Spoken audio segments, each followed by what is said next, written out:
Cora Ellison cut her last pan of cornbread into 5 even shares and set them on the plates of 5 strangers at her gate, while the tax notice sat unread on the same table, its envelope still sealed. She did not complain. She did not count. She set out another plate. Down at the feed store, the men had already passed their verdict.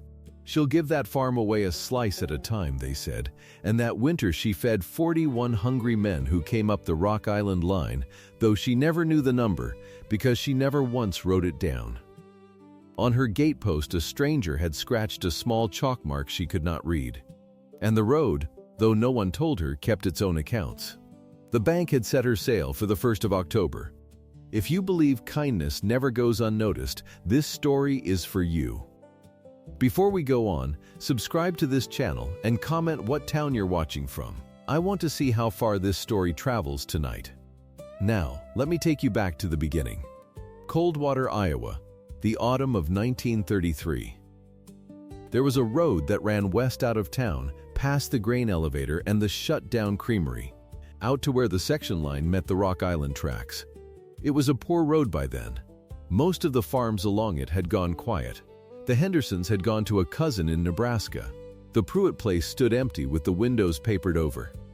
But at the far end, where the road nearly touched the rails, there was one farm still lit. It was the last one. And on its gatepost, every single night, a lantern burned. The lantern belonged to Tom Ellison. Or it had, before the pneumonia took him the winter before. Tom had lit it for as long as anyone could remember. He said a man walking the rails in the dark had a right to know that somewhere on this cold earth a door would open for him. He kept the wick trimmed, he kept the oil topped. And when a man came off the tracks, hungry and quiet and expecting to be run off, Tom fed him instead and asked him nothing and let him sleep in the barn. People thought Tom was soft. They were wrong. Tom had buried 2 children in the churchyard and a brother in France, and he had decided, somewhere in all that burying, that the only thing a man could truly own was what he gave away. He said it plain, once, at the supper table. Cora never forgot it. Now Tom was a year in the ground, and Cora Ellison kept his lantern lit. She was 53 that fall. A wide woman through the shoulders, gray coming in at her temples, her hands hardened by 40 years of work she had never once called hard. She was not a beautiful woman and had never wasted an hour wishing she were. She had a plain, steady face and green eyes that did not look away from things. When she looked at you, you had the sense of being seen and being weighed, and, more often than not, being forgiven. The farm was 160 acres of good black Iowa dirt, most of it in corn, some in oats, a garden by the kitchen, a milk cow named Bess, 11 hens, and a barn that leaned a little to the south. In a good year it had made enough. This was not a good year. This was the 4th bad year in a row. You have to understand what the world was, in 1933, to understand what came after. The banks had been failing like barns in a windstorm. A man would put his money in on Monday and stand outside a locked door on Tuesday. Corn had dropped so low it wasn't worth the hauling. Some men were burning it for heat, because coal cost more than corn was worth. And on the rails, riding the boxcars from nowhere to nowhere, were 250,000 men and boys who had no work and no home and no place that would have them. They called them hobos, tramps, bums. Most of them were only fathers and sons who had been thrown off the bottom of the country and were still falling. They came up Cora's road because Cora's lantern was lit. The first one that autumn came on a gray Tuesday morning, and he was a boy. He couldn't have been more than 14. He came up the section line with his shoulders hunched against a wind that wasn't blowing, which is a thing hunger does to a body. His coat was a man's coat, too big. And Cora understood without asking that it had been his father's. His shoes were tied with baling wire. He stopped at the gatepost, under the cold morning lantern, and he did not come in. He just stood there the way a stray dog stands at the edge of a yard, ready to be driven off. Cora was in the garden pulling the last of the carrots. She straightened up, and she looked at him, and she saw what he was. "You hungry?" she said. The boy didn't answer. Answering felt like begging, and he'd been raised better than that. You could see it in him. "Come on to the porch," Cora said. "I've got coffee going and I hate to drink it alone." That was Tom's way, and now it was hers. You never made a man ask. You never let him feel it. You said you hated to eat alone, and you set out 2 plates, and you let him think he was doing you a kindness by sitting down. She fed him eggs and fried potatoes and the heel of a loaf and a cup of coffee with real sugar in it, which was a thing she could barely spare. The boy ate the way starving people eat, which is to say slowly at first, and then all at once, and then slowly again, because his stomach had forgotten what to do. She didn't watch him do it. She busied herself at the stove, and she talked about the weather and the corn and a dog she'd had as a girl, so the boy could eat without being looked at. When he was done, he said, "Thank you, ma'am," and she said, "You're welcome, and don't mention it," and she wrapped the other heel of bread in a bit of paper and put it in his coat pocket while he wasn't looking, and she asked him where he was headed. "West," the boy said. "I got an uncle in Council Bluffs." Maybe, she heard the whole of his life in that word. He didn't tell her his name, and she didn't ask it. That was the covenant. You didn't ask a man's name twice, because a man on the road might not want to be the man he'd been, and it wasn't your business to make him. You gave him a plate, and you gave him the road, and you let him go. He went back down to the gatepost. And there, while Cora watched from the porch, not really watching, the boy took a stub of something from his pocket, chalk or a soft white stone, and he crouched down and made a small mark low on the gatepost, down near the ground where the lantern light didn't reach. Then he stood and lifted his hand once and walked off west along the rails. Cora went down later and looked at it. It was a little drawing, a circle and a line, and something that might have been a cat or a smile. She couldn't tell. She thought maybe the boy had just been passing the time. She rubbed at it with her thumb and it didn't come off, and she shrugged and she went back to her carrots. She never learned to read the marks of the road. Tom might have known what it meant. Tom was gone. And here is the thing you must hold on to, the small thing that will matter more than anything else in this story. She never counted the men. She kept no ledger, no list, no tally scratched on the doorframe. She fed a man, and she forgot him, the way you forget a breath you've taken, and so she never knew how many there were.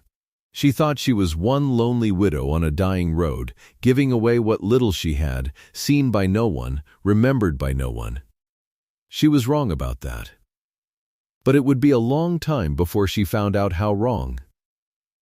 2 days after the boy, the letter came. It came in a good envelope, cream-colored, with the name of the bank printed in the corner in letters that looked expensive. Prairie Union Trust. Cora stood at her own gate and turned it over in her rough hands and felt the particular dread that a poor person feels holding a rich person's paper. She took it to the kitchen table and she opened it with a knife, careful, the way she opened everything she couldn't replace. It was signed by a Mr. Harlan Voss, and it was very polite. That was the worst of it. How polite it was.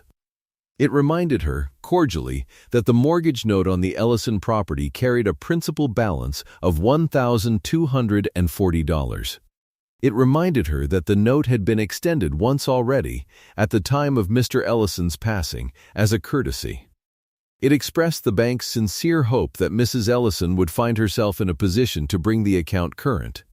And it noted, in a sentence so smooth you could have skated on it, that in the event she could not, the bank would be obliged to pursue the remedies available to it under law. $1,240. Cora sat at the table a long while. She had, in a coffee can on the shelf behind the flour, $11 and some change. She had a cow and some hens and a wagon and a field of corn that this year might bring, if she was lucky, if the price didn't fall further, if the rain came, a few $100 against a debt of $1,240. She did the arithmetic the way you press on a bruise. Then she folded the letter along its creases, and she set it under the sugar bowl, and she got up and lit the lantern, because the sun was going down, and a man might be walking. There is a kind of courage that doesn't look like anything. It looks like a tired woman lighting a lamp. But I want you to see it for what it is. She had just been told she was going to lose the only home she'd ever had, the ground her husband was buried beside, and her answer to that news was to make sure the door stayed open for strangers. She didn't do it to be brave. She'd have been embarrassed if you'd called it brave. She did it because Tom had done it, and because a promise doesn't stop being a promise just because it's gotten expensive. The next man came the following week. He was a railman, or had been. He still wore the striped cap, though the railroad had let him go 8 months before, along with a third of the men on the division. He was about 40, and he had the ruined hands of a man who had worked with steel his whole life, and he was ashamed, deeply ashamed, in the way of a man who had always earned his bread and now could not.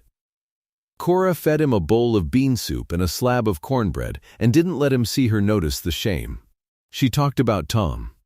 How Tom had ridden the Rock Island as a young man before he got the land. And the railman's face eased a little at that, because it made them something like kin. Two people who belonged to the same iron road. When he left, he stood at the gatepost, and Cora, watching from the window now, saw him bend and look at the little mark the boy had made. She saw him take his own bit of chalk and go over it, deepen it, make it clearer. She thought that was a strange thing to do.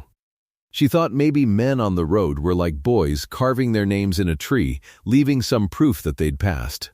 She didn't think any more about it than that. The soup had used the last of her dried beans. She noted that, the way you note a thing you'll have to solve later, and she went out to the henhouse and gathered the eggs and thought about which she could sell and which she could trade for meal. By then, the town had made up its mind about her. You could hear it at the feed store, where the men gathered mornings out of the wind, sitting on the sacks and the nail kegs, chewing and spitting and running the county through their teeth. Cora Ellison came up regular in that talk. She'd become a kind of entertainment. You hear the widows still feeding every bum comes up that line? Heard she fed a whole family off a wagon last month, give 'em her own dinner. Bank's fixing to sell her out, is what I heard. Well, and no wonder. She'll give that farm away a slice at a time, cornbread by cornbread. Won't have to wait for the bank at that rate. And they'd laugh, not cruel exactly, but easy, the easy laugh of men who are glad the trouble is somebody else's. Old Del Prather, who did some auctioneering for the county, said she had more heart than sense, and that was about the kindest thing said of her. And it was still a way of calling her a fool. There was one more that came before the trouble broke open, and I'll tell you about him because his mark on this story runs longer than the others. He was a father. He was maybe 35, lean as a fence rail, and he had a photograph in his breast pocket that he took out at the table without being asked, the way a man will when he's been alone too long and needs another living soul to see that he belongs to somebody. A wife. 2 little girls in Sunday dresses. He was walking to a rumor of work in the beet fields out west, and every dollar he could scrape he was wiring home to that photograph, to that wife, to those girls in their Sunday dresses. Cora fed him, and she watered the soup to do it, because she was low, and she gave him coffee, and when he wired his wages she hoped they'd be enough. And when he left, she pressed 2 of her precious eggs into his hands for the road, and he tried to refuse and she wouldn't hear it. He, too, stopped at the gatepost. He, too, added his mark. And so it went, all through that lengthening autumn, the marks on Cora's post growing clearer and deeper, as if the post itself were being taught to speak, while inside the coffee can behind the flour the money did not grow at all, and the letter under the sugar bowl waited. And the 1st of October came on like weather you can see from a long way off and cannot stop. The last straw, when it came in public. That was the cruelty of it, though I don't think Harlan Voss meant it as cruelty. I think he simply did things by the book, and the book said a foreclosure had to be posted where the public could see. And the most public place in Coldwater was the courthouse steps on a Sunday, when the whole town came down out of the church all at once, scrubbed and buttoned and full of righteousness, into the square. Cora was among them. She had gone to church as she always had, sat in the pew that had been Tom's family's pew for 50 years, sung the hymns in a low, true voice, and come out into the bright, cold morning with the rest. And there on the courthouse door was the notice. It was a large sheet, official, and a man was just finishing tacking it up. That was Voss himself.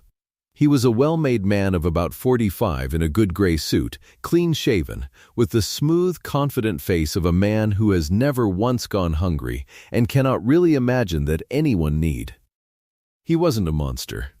I want you to see him clearly, because it's easy to make a villain of a man in a good suit, and the truth is more useful than that. Harlan Voss was a man who believed in numbers. He believed a debt was a debt, and land was land, and sentiment had no place in a ledger. He looked at Cora's 160 acres, and he saw a number. And he had a speculator down in Des Moines who would pay a better number, and the difference between those two numbers was, to Voss, the entire meaning of the transaction. The notice said that by order of Prairie Union Trust, the property known as the Ellison Farm would be sold at public auction to satisfy the mortgage debt. It gave the legal description, the metes and bounds, the section and township, and it gave the date. The sale would be held on the premises at 10 o'clock in the morning on the first day of October, 45 days out. The crowd gathered to read it, the way crowds do. And then, one by one, they became aware that Cora Ellison was standing among them, reading it too. A silence opened up around her. The particular silence of people who have been caught talking about someone and now must stand next to them. Cora read the notice all the way through, slowly, her lips moving a little on the harder words. Her face didn't change. She might have been reading a seed catalog. And then a neighbor spoke. His name doesn't matter. He was a decent man, mostly a church-going man, and what he said half to be righteous, and half because a crowd makes men say things they'd never say to one soul alone. "Well, Cora," he said, loud enough to carry, "I'm sorry to see it. But I'll say it plain, since nobody else will. You brought a good deal of it on yourself, feeding every tramp on that railroad while the bank came due. A body can't pour out with one hand and hold on with the other. There's charity and there's foolishness, and the Lord himself expects us to tell them apart." There were a few murmurs, some of agreement, some of embarrassment. Nobody spoke against him. Cora turned and looked at the man, and here is where you would have loved her if you'd been standing in that square. She didn't argue. She didn't weep.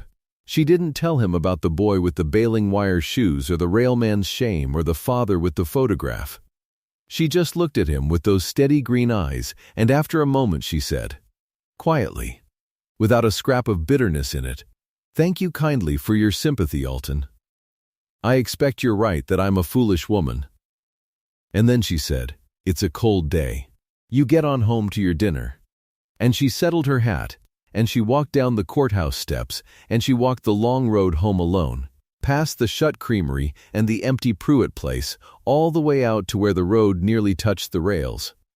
And when she got there, though it was full daylight and no man would be walking for hours yet, the first thing she did, before she even took off her coat, was go out to the gatepost and light the lantern. I don't know how to make you feel the size of that. I can only tell you what she did. The whole town had watched her be humiliated, and had agreed, in its silence, that she deserved it. And she came home and lit a lamp for strangers. She did not do it to prove anything. There was no one there to see. She did it because the covenant did not depend on the town's opinion of it. And it did not depend on whether it had ruined her. And it did not, in the end, depend on anything at all except that she had said she would. And she was a woman who did what she said. Then, the corn burned. It had been dry all summer, a mean pinching dry, and September gave no relief. The corn had tasseled thin and set poor, and then a week of hot south wind came through and finished it. Cora walked out into her own field one evening, and the leaves crackled against her skirt like paper, and she took an ear and stripped the shuck back, and the kernels were small and hard, and half of them not there at all. The field that was supposed to bring the few $100s against the $1,240 would bring, she saw now, almost nothing. Nubbins and fodder. Enough maybe to keep the cow, not enough to keep the land. She stood in the burnt field a long time while the sun went down red through the dust. Whatever hope she'd been holding, some small foolish hope that a big crop and a rise in the price might yet save her, went out of her there. She let it go. It didn't make a sound going. And here I want to show you what she was made of, because a lesser woman, a merely good woman, might have shut the lantern off that night. Might have said, "Well, I did my best, but a body has to be sensible, and I've none to spare, and it's over anyway." That would have been reasonable. Nobody would have blamed her. She lit it. Of course she lit it, and when, 2 nights later, an old man came up the line, she fed him too. He was the oldest yet, near 70, a thresher hand who'd followed the harvest crews for 50 years, from Texas up to the Dakotas and back, every autumn of his life. His hands were like roots, and when Cora set his plate down, he looked up at her sharp and said, "You'd be Tom Ellison's widow." She sat down slow. "I would," she said. "Did you know Tom? Threshed on this place. 19 and 11, or 12. He was a young fella then, just come to the land." The old man looked around the kitchen as if the walls were an old song coming back to him. "He fed the crew off this very table. Wife of his, before you, she'd passed by then, I think. He fed us anyhow. Man cooked a ham like he was feeding kings." He looked at Cora. "You favor him. Not in the face. In the—" He waved a root of a hand at the plate, the lamp, the whole warm room. "In this." Cora had to get up and tend the stove for a minute then, though the stove didn't need tending. The old thresher hand slept in the barn and was gone at first light, and she never told him about the auction, and he never knew, and it didn't matter. Because he left his mark on the gatepost same as all the rest, going over the lines the others had cut, and the mark on Cora Ellison's post was by now as plain and deep as a word carved in a headstone, and still she could not read it. Then Amos Teller came. He came on a raw evening at the very end of September, with the auction 4 days off. Cora had by then given up nearly everything a person could give up except the door itself. She'd sold the second cow and most of the hens.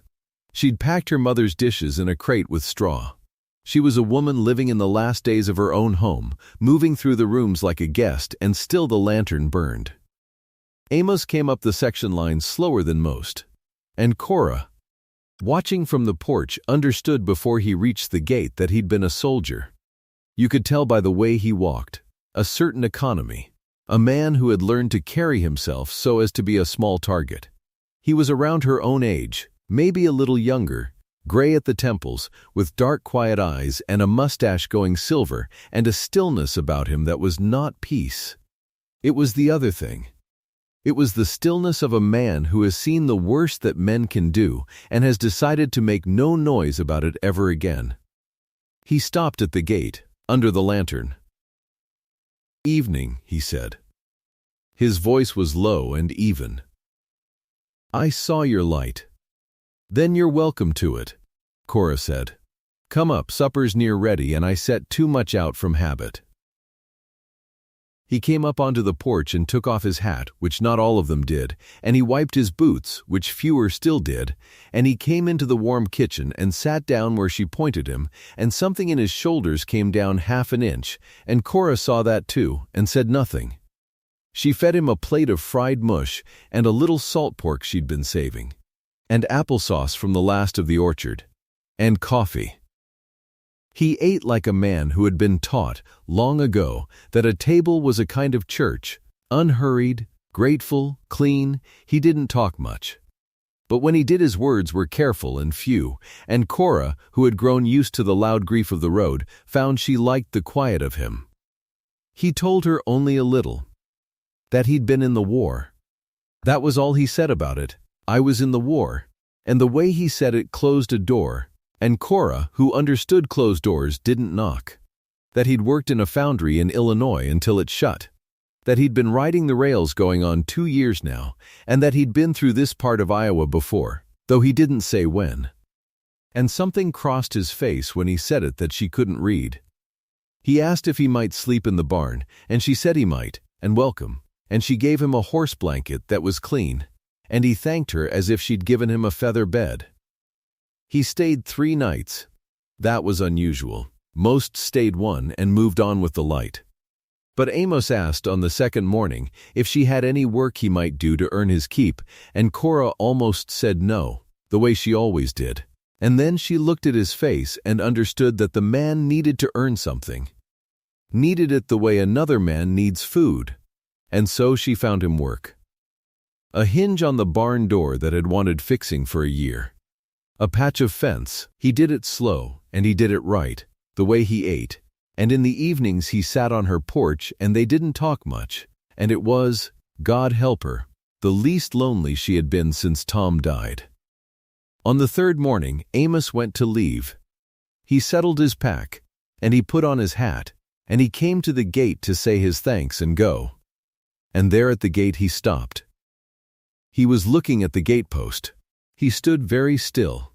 The way he'd stood when he first came up the road, a man making himself a small target. He looked at the mark, the deep-cut chalked-over mark that a dozen men had left, and deepened over the long autumn. The circle and the line and the little shape Cora had never been able to read. He looked at it for a long moment. And Cora, watching from the porch, saw the soldier's careful face change, saw something move behind those quiet eyes, something that might have been surprise, and might have been grief, and might have been the beginning of a decision. He turned and looked back at her on the porch. And he looked at her differently than he had for 3 days. He looked at her the way you look at a thing you have heard about from far off and did not quite believe was real. "You know what this is?" he said, nodding at the post. "This mark? Some fellow scratched it," Cora said. "Boy, back in the fall. Others went over it. I never did make out what it's meant to be." Amos was quiet a moment. Then he said, "No, I don't suppose you would." He didn't explain it. He touched the mark once with 2 fingers, gentle, the way you'd touch a name on a stone. And then he said a strange thing, in his low, even voice, looking not at her but off down the line where the rails ran silver into the west. "The road keeps its own accounts, ma'am," he said. "A man forgets that, out here. Forgets there's any account but the one against him." He looked back at her. "You've been keeping one you never knew about." Cora didn't know what he meant.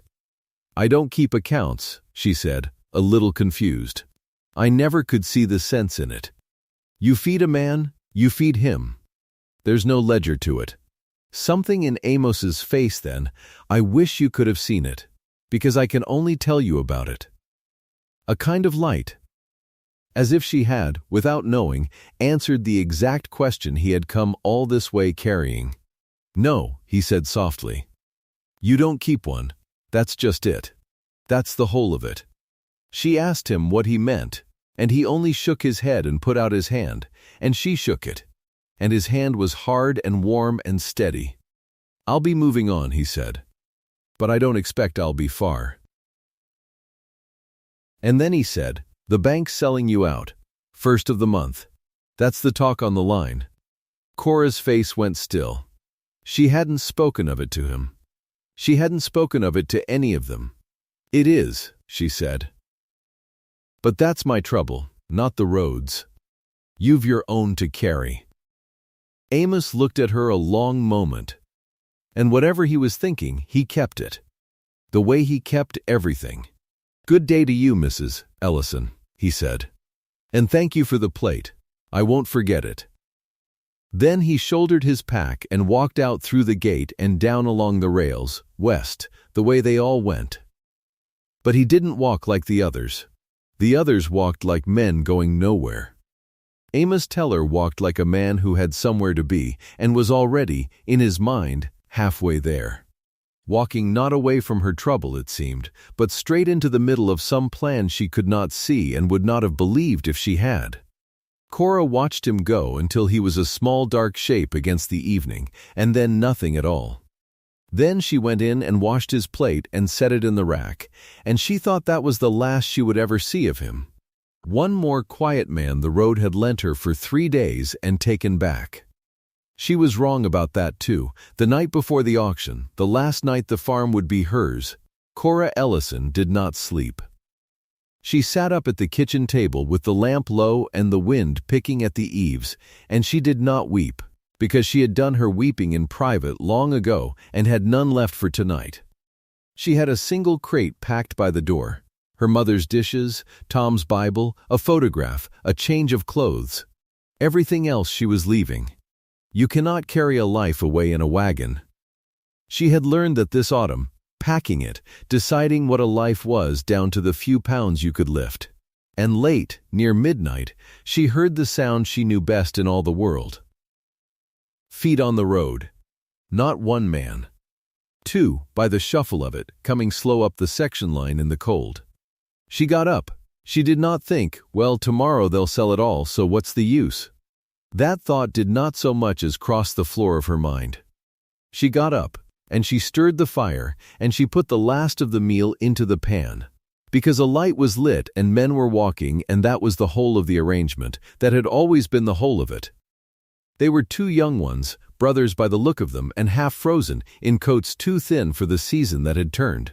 She fed them what she had, which was little now, so little, and she gave them coffee, and she watched them shiver even by the stove, and she saw that they had nothing on the road ahead of them but the same cold coming harder. And Cora Ellison did the thing that a wiser woman would not have done, the thing that made no sense at all. The thing that was either the height of foolishness or the deepest wisdom there is, depending on what you believe about how the world keeps its books. She went to the peg by the door, and she took down Tom's winter coat. It was a good coat. Heavy wool, near new, the best thing left in the house, the warmest thing she owned.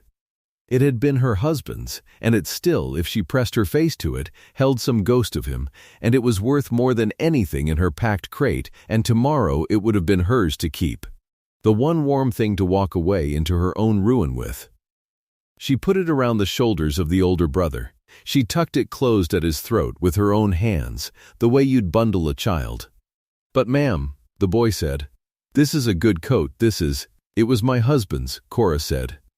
"He's got no more use for it, and you've got the whole winter in front of you, and I won't hear another word. Wear it in health." She expected nothing. Understand that. She was not being clever. She was not laying up treasure.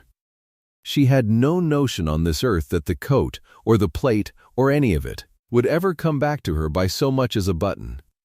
Tomorrow she would lose everything, and she was giving away her last warmth on the eve of it, and she did it for one reason only. The reason she'd done all of it. Because a man was cold, and she was not, yet.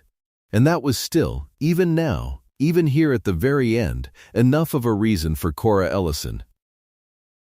The brothers slept in the barn, and Cora went back to her cold kitchen and turned the lamp down and sat in the dark, having given away the coat, having given away the last of it, with nothing left now to lose but the land itself, and that as good as gone with the morning.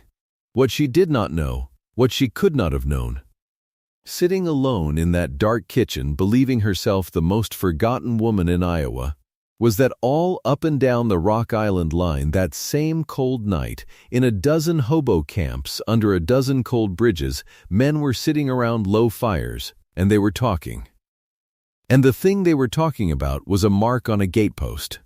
And a quiet soldier named Amos Teller was moving from fire to fire in the dark, saying a few low words at each one, and at each fire the men would go still, and then they would nod.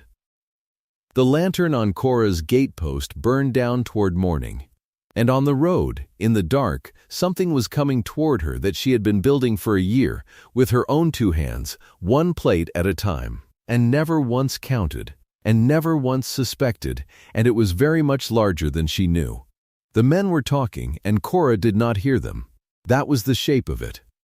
All that long cold week before the sale, while she moved through her house wrapping what little was left, the road was moving too. and she never felt it. She did not know about the fires. She did not know that a boy with baling wire on his shoes had walked into a camp near Wilton and told 4 grown men about a lantern that never went out. She did not know that a railman in a striped cap had said her name at a fire outside Durant, and that the men there had gone quiet the way men do in church. She only knew there was a crate by the door. She had packed it herself, slow, over 3 evenings. Tom's Bible went in first, wrapped in a dish towel. Then her mother's dishes, bedded down in straw so they would not crack on the wagon. Then the one photograph of herself, taken the year she married, a girl she could barely recognize now. That was all. That was the whole of what she meant to carry off 160 acres. 1 crate. A woman comes onto a farm with her whole life, and she leaves it with a crate. She set it by the door and she looked at it, and she did not cry. She was past that. She had done her crying in the summer, over the corn, when the corn burned brown in the field, and she understood the 4th bad year in a row had finished her. There was no crying left in her now. Only the packing, and the waiting, and the lantern she still lit each night out of a habit she could not break. Out on the line, Amos Teller was walking. He had left her gate days back, and he had not stopped. He went from camp to camp the way a man goes down a row he has planted, knowing what is in each hill. At every fire he crouched down and warmed his hands, and he said a few low words. And the words were always the same. There is a woman up at Coldwater. She fed me 3 nights and never asked my name. The bank is selling her out on the 1st of the month, in her own yard. And there is a thing we can do about it, if enough of us come, and if not one of us loses his nerve. The men listened. These were men the country had thrown away. 250,000 of them, boys and grown men both, riding the boxcars that fall, going nowhere, wanted nowhere. Men who had not been asked to do a single useful thing in years. And here was a quiet fellow with gray at his temples, telling them there was something they could do, together, that mattered. Something with a plate lit at the end of it. One by one, they nodded. Amos had a plan, and it was not his own invention.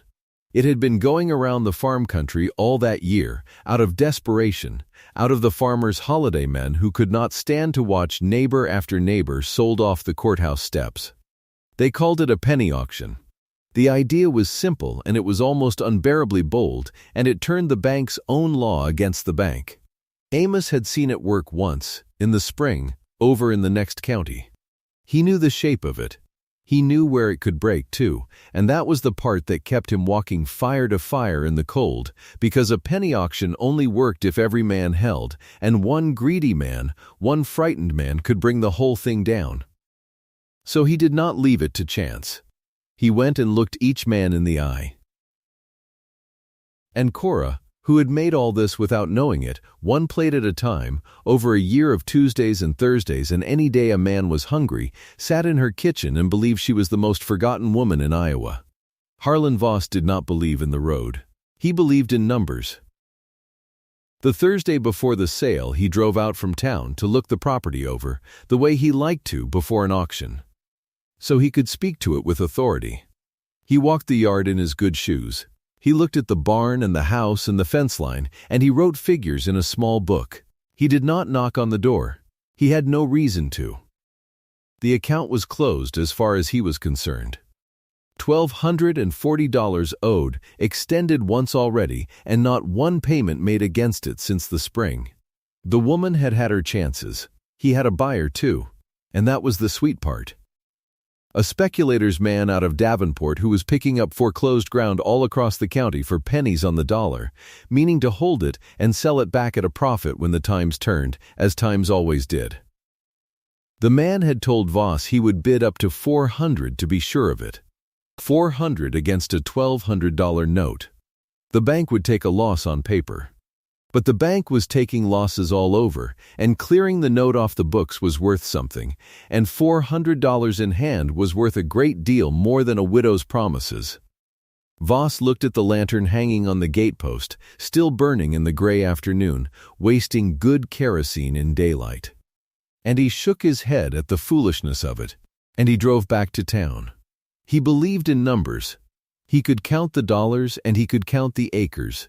There was a ledger he could not count, because he did not know it existed, and it had been filling up for a year, and it was very much larger than the one in his small book. But a man cannot audit a ledger he cannot see.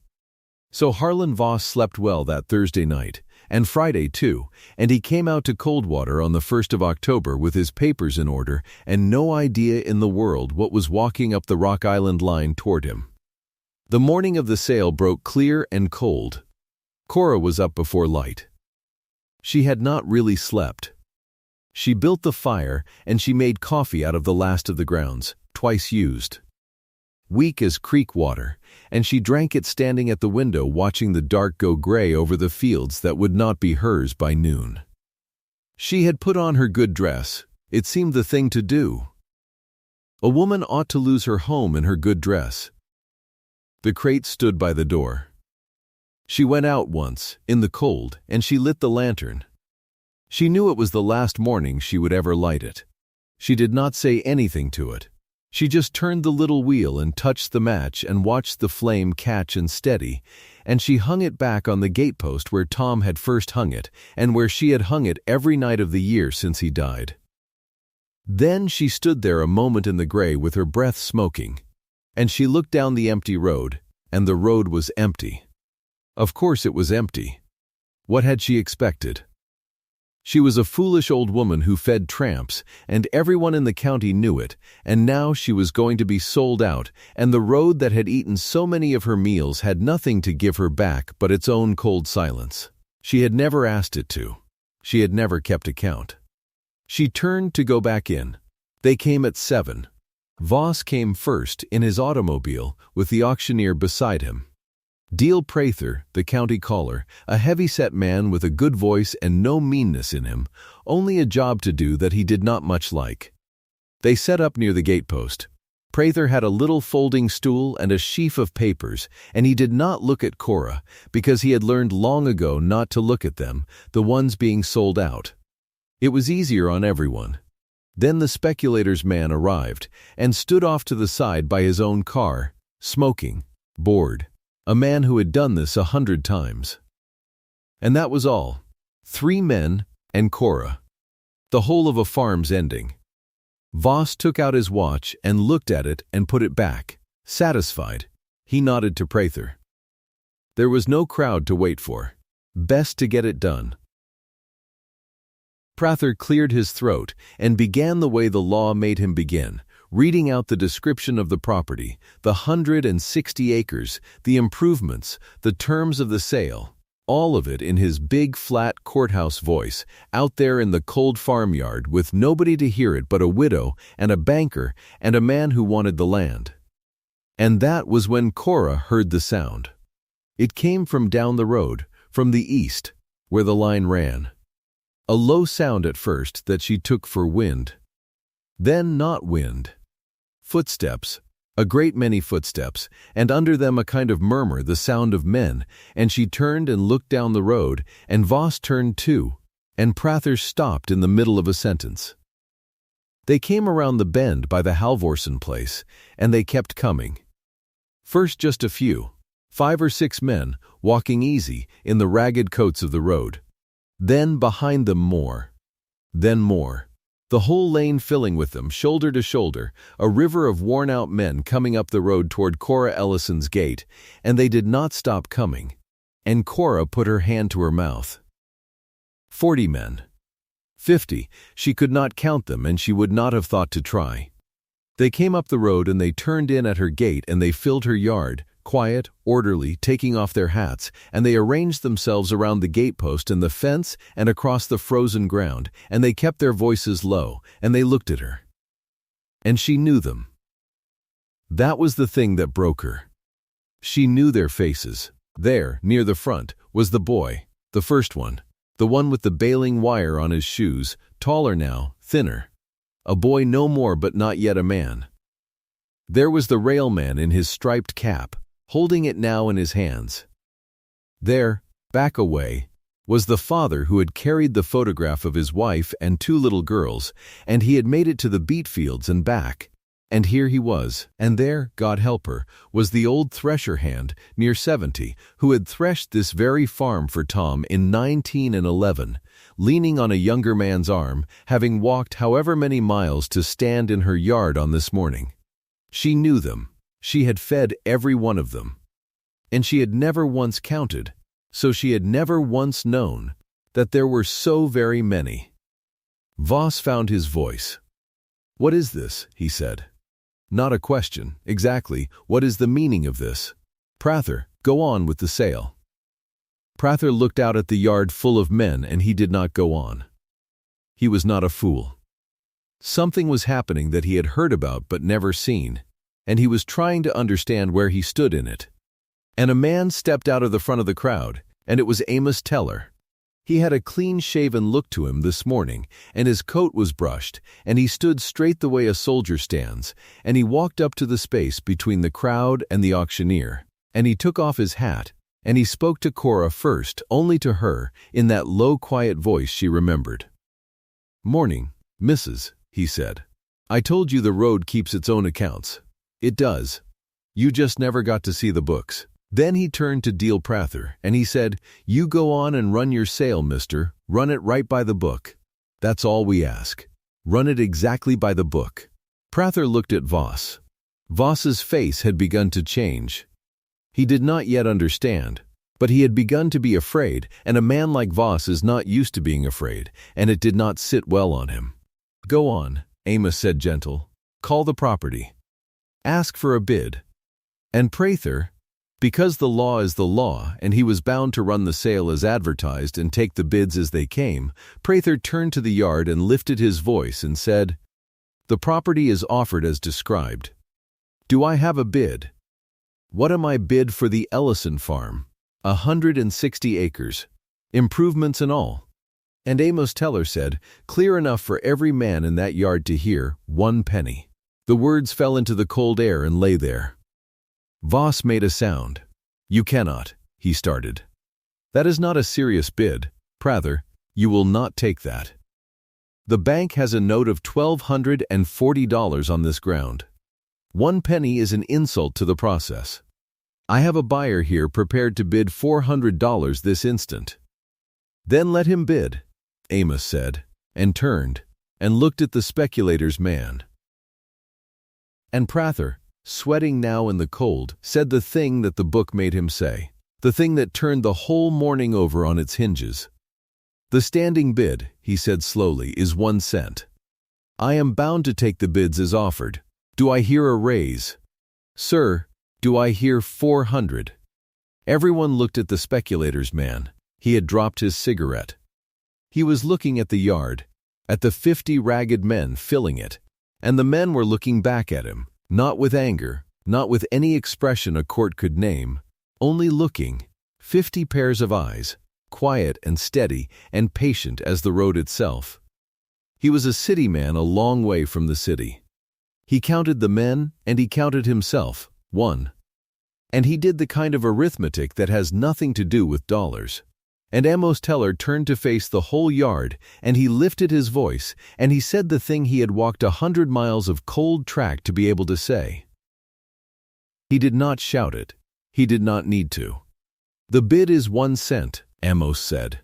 "And any man here who raises it, any man who bids against this woman for the roof over her head, that man will ride a long, cold road for the rest of his days, and he will find no plate lit at the end of it. Not on this line, not on any line. The road will know his face. The road keeps its accounts." Silence answered him. It was the deepest silence Cora had ever heard in that yard. 50 men, and not one of them moved. The speculator's man looked down at his own dropped cigarette smoking on the frozen ground. He looked at his automobile. And then, without a word, he touched his hat brim to no one in particular, and he got into his car, and he backed it around, and he drove away down the road, and the men parted to let him through and closed again behind him like water. "Do I hear a raise?" Prather said, and his voice had gone strange, because he understood now, and there was something in him that was glad. "Do I hear any bid above 1 cent?" He waited. The book made him wait. Going once. The wind moved the lantern on its hook. Going twice. Cora stood at her own gatepost with both hands pressed to her mouth and the tears running down over her fingers, and she could not have said a word to save her life. "Sold," said Deal Prather. "To the gentleman. For 1 cent. And the yard did not cheer. That was the thing Cora would remember all her days. They did not whoop or holler or throw their hats. They were too poor for that, and too used to sorrow, and they knew this was a holy thing they were doing and not a rowdy one. They only let out a long, low breath, all of them together, like a congregation at the Amen. And a few of them smiled, and the boy near the front was crying openly and not ashamed of it. Harlan Voss stood very still. He had gone pale, then paler. He held his papers in his hand and they had begun to shake, just slightly, and he pressed them against his leg to still them. He looked at the auctioneer. He looked at the crowd of men he would have crossed the street to avoid. Men he had called tramps and vagrants, and worse in the warm office of Prairie Union Trust, and he understood that they had beaten him, lawfully, with his own sale.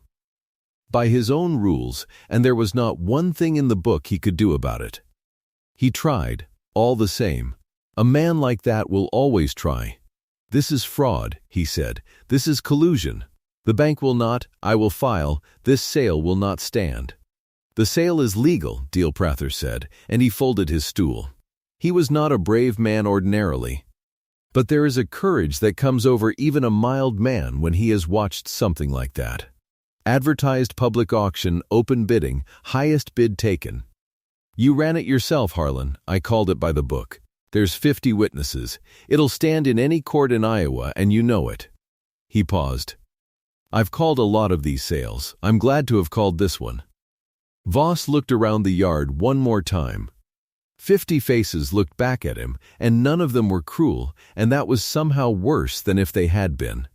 He gathered his papers. He put them under his arm. And he walked to his automobile through a yard of men who did not say a word to him, who only stepped aside, and he got in, and he drove away. And the story that would go around Coldwater for years was that Harlan Voss never once looked back. Then it was only the men, and Cora. Amos came to her. He had something in his hand. It was a hat, an old crushed felt hat, turned upside down, and it was heavy, and when she looked into it she saw that it was full of coins. Not bills. Coins, pennies and nickels, and here and there a dime, and a few buttons where a man had had no coin to give. And it was the strangest treasure ever gathered in the state of Iowa. Because there was not a rich man's dollar in the whole of it. It had all come out of the pockets of men who had nothing. "For the note," Amos said. "The penny buys back the land. But there's the county to satisfy, the taxes, and we didn't want you starting free and clear only to lose it again come spring. So the boys passed the hat. It ain't much. Count of what everybody had. But it's honest, every cent of it. And it's yours. And it's enough. We made sure it was enough." Cora looked into the hat. She thought of the coffee can behind the flower with $11 and some change in it, all the money she had had in the world. And here in this old hat was more, gathered from men who had less than she did, given the way she had given, expecting nothing. "I can't," she said. It was the first thing she had said all morning. "I can't take this. You've none of you got. You need this. Winter's coming. You need every cent of this more than I, Mrs. Amos said. And he was almost smiling. "You fed us. You fed every one of us, and you never took a nickel, and you never asked a name twice, and you never once let on it cost you a thing, though we all of us knew it did. You think we don't know what a full plate is worth to a man who's forgotten what his own name sounds like," spoke Kind. "This here," he lifted the hat a little, "this ain't charity. Don't you dare take it for charity. This is a debt. This is us paying a debt the only way poor men can, all together, a penny at a time. You'll shame us if you don't take it. Now take it." And Cora Ellison took the hat. Then Amos did the last thing. He walked her over to the gatepost, and he pointed at it, low down, near the ground, to a small mark scratched and chalked into the wood. She had seen it 100 times. She had never known what it was. A boy had scratched it there in the first cold week of autumn, and a railman had cut it deeper, and a father had gone over it. And an old thresher hand had touched it up, and it had sat there all year saying a thing she could not read. "You know what that is," Amos said. "You've looked at it all year and never known. That's the road's own writing. Mrs. Hobo's cut it on the gate of a house where a body can get a meal and won't get run off. It means a kind woman lives here. It means a plate for the asking. It's the highest mark the road's got, and there's not many gates in this whole country wears it, and yours has worn it a year." He looked at her. "Every man that come to your gate cut that mark a little deeper on his way out, and every man that come after read it and knew he'd found the one house on the line that wouldn't turn him away. You never counted them. But the mark counted them. The mark remembered every plate you ever set out, even when you'd plumb forgot. And when the word went down the line that they were selling you out, Mrs., the mark called them back. Every one of them. That's all this is. You wrote in a book you didn't know you were keeping. And this morning the book came due, and it come due in your favor." Cora stood at her gatepost with a hatful of pennies in her hands and 50 men in her yard, and a lantern burning over her head in the cold, clear morning, and she understood, at last, what she had built. She had built it the way you build anything that lasts, without knowing you were building it, one small true thing at a time, expecting nothing, keeping faith with a road her husband loved. And the road had kept faith back. She looked out at the men. She wanted to feed them. It was the only thing she knew how to do with a feeling this size. She started to say something about coffee, about how she'd put a pot on, though she had barely a cup of grounds left twice used. And the men understood, and one of them called out that they'd brought their own, and it turned out they had. They had brought what little they had, and they built a fire in her yard, and they made coffee for the woman who had made so many meals for them, and for one morning the last farm on the Rock Island line was the fullest, warmest, richest place in the whole broke and hungry state of Iowa. 6 months on, it was spring. The corn was in the ground again. And this year the rains came when they were asked to, gentle and on time, and the green came up in the rows straight and strong. Cora stood at her kitchen window in the evening light and watched it grow, the way Tom used to, and the way she did now. The lantern still hung on the gatepost. She still lit it every night. She would light it every night she had breath, now more than ever. Because now she knew what it was, and she knew who read it in the dark. There was a fresh pan of cornbread cooling on the sill. There was an extra plate set at the table, the way she set it every night out of a habit that was no longer sorrow, but something more like faith. Fewer men came now, with the spring, with a little work opening up here and there. But some still came. There would always be some, and there would always be a plate. Amos Teller had wintered in the barn. He had meant to move on. He was a man who moved on. He had been moving on for 15 years. Since the war, since France, carrying a thing in him that would not let him stop.